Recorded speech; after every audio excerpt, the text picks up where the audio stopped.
Oo nga, ba't napakaaga? Ay, ba? Naman sa napakaaga. Oh. Pastor, morning person ka. Oo nga, hindi, oo. Birthday po kasi ng aking nanay and Hmm. medyo busy po kami kasi wala kami pang-cater train kaya kami lang lahat magluluto ng kanyang handa. Ah, ganun. 80th birthday na po.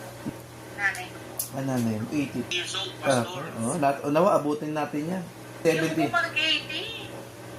O di 79. 79. Ah, pwede, pwede. Pastor, kakain pa talaga sa harapan namin. Hindi. Kain dyan. In fact, kumakain nga ako eh. Ay, sorry na po.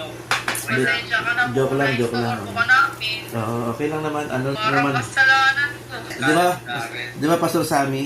Mo naman, makalad ka rin eh. Pagka pinatawag, pag pinapunta, pag hinila, pag inaya, sige, sama. Tama nga, oh. Pero sabi agad ni, biro mo si Rachel, linggo pa lang, humihingi na agad ng ano, ng topic. Aga yan. Ang aga, linggo pa lang. Pagka kasi si Papsi po yung nabibigay yung topic. Kasi po, ginagawa niya po kasi kagad ng thumbnail.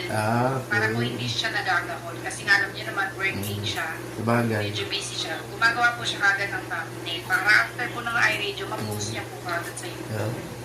Eh ako kasi po, wala po kasi akong access sa YouTube niya. Kaya kahit late na po kayo mag-send ng topic and Okay. words. So, kasalanan ko pala, ano? Ay, Bilog, halika dito, Bilog. sorry na,